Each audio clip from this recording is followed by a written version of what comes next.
Preparing your spirit for big business. Introduction. What's the difference between good and God? That may seem like a totally irrelevant question for a business course, but it's one that will serve as the foundation for everything that you'll learn in part 1 of the Spirit of Business mini course. It's a question that I've asked myself time and time again in my quest to create a business that satisfied me on deep levels, that made me excited to wake up and work every morning, and that left me feeling energized at the end of the day. Now, once you can answer this question and begin to create a business model from this perspective, then your spirit will be prepared for big business. But before we get started, let me introduce myself. I'm Rabe, owner of Trill Alchemy and the world's first human coder. I'm a certified master energy healer, Reiki master, spiritual coach, and what some have described as a holer. This means that I help people reintegrate lost parts of themselves on a soul level so that they can show up more whole in life. But most important to you is that I have created a business and a craft that I am completely in love with. I sincerely find extreme joy and satisfaction in every experience that I have with my clients. But trust me, this has not always been my story. Because for nearly 20 years, I worked in corporate America as a chemical engineer. In fact, here's a picture of me in my factory gear, making beer. Oh, that rhymed. I've made everything from diapers to beer and even earned a few patents along the way. And on the surface, my career would seem appealing and satisfying to the untrained eye. But on the inside, I was dying a slow death. I've had my share of days, months, even years of waking up every day dreading going to work. I've even tried my hand at a few other business startups that drained almost everything out of me. Finances, joy, energy, you name it. I was drowning. So I know the pain of wanting to leave a mark on the world and believing that you found the way to do it and experiencing nothing but pain and struggle along the way of doing so. I've worked with literally hundreds of clients who have stood exactly where you stand today, exactly where I have stood, having a deep desire and need to do something great with their lives, but not knowing where to start. Or even worse, knowing where to start, but being blocked by fears and beliefs that there's no way that doing what they love could ever produce the income that they need to sustain their lifestyles. And this is precisely why this portion of the course was created. I see people grinding away day in and day out, working to create businesses based on formulas and models that don't personally fit them. Let's be honest. There are 1 million people claiming to have the formula to unlimited success. They've got the blueprint, the funnel outline, the sales script, the plug on how to get 10,000 Instagram followers. Everything you need to be successful, right? I can't even front. I bought into a few of these courses myself, and while the tactics they teach can be very beneficial, they are leaving and missing out on some really core fundamental work to position you to be able to receive and implement some of the things that they teach. So I won't say that all of this was useless, but I can say that none of them really helped me address the voice that was nagging at my soul. This voice was begging, pleading with me to not be a trend follower. You'll hear us throughout this course use the term amateur trending to describe this phenomena of fluff material, fluff experts, and fluff marshmallow results that are taking over the world right now. It's really a dangerous environment being created on one hand, but on the other hand, it's leaving the door wide open for the real. And that's what Lisa and I are all about. If you haven't met Lisa, you'll meet her a little bit later in part 2. Lisa is a friend and client of mine, and we were talking one day, about the inundation of inauthentic amateurs in the business space. As we shared our experiences and encounters with some of these imposters, we both paused for a moment of recognition of the real that we saw in each other and what we were putting out into the world. We also recognized that the one thing that contributed the most to our success wasn't the long hours we put in every day. It wasn't the years of study. It wasn't the credentials or the following that we had amassed.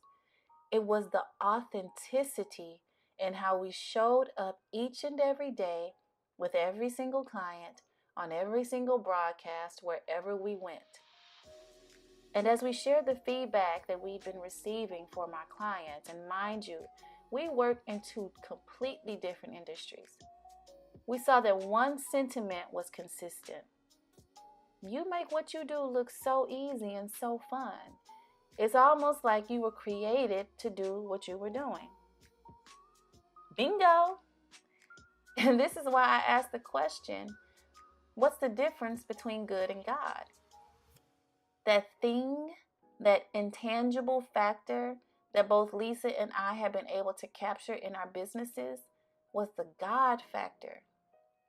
We both created businesses from our God minds rather than our human minds, liberating our God potential.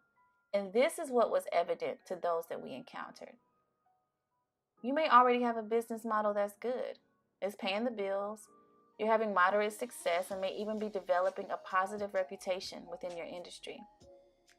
But why just settle for good when there is so much more available to you?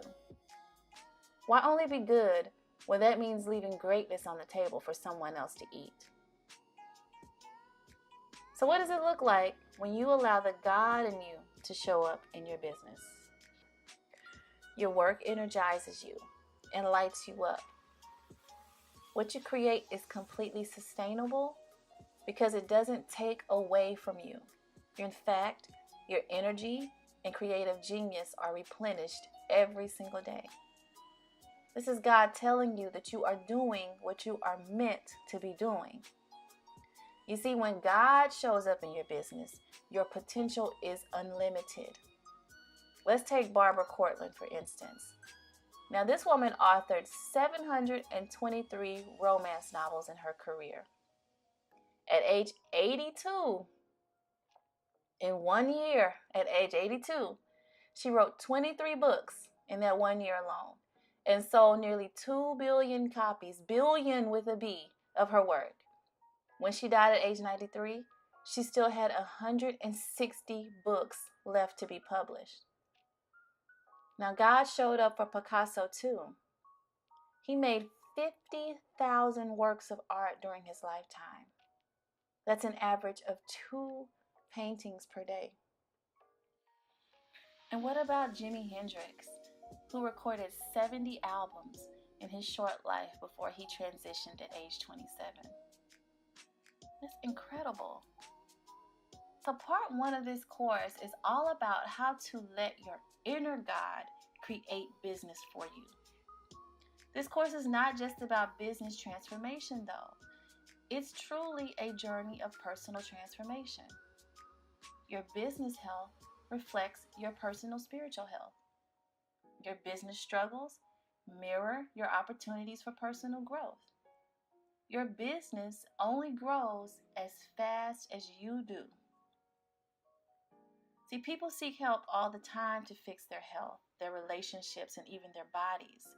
But when it comes to fixing their businesses, their go-to solution is always to grind harder. But let me tell you right now that that is not the way. We're going to take the same concepts and tools that I use to help people heal their health, their happiness, and their love from the inside out and apply it to your business. We'll be going straight to the root cause of your business blocks, rearranging some things in your subconscious mind, and creating the energetic space for your inner God to get to work. But before we get started, let's determine just where your business stands on this good to God spectrum. Here are a few questions to help us figure this out. And you may want to write these simple yes or no answers down. Does your business feel like work?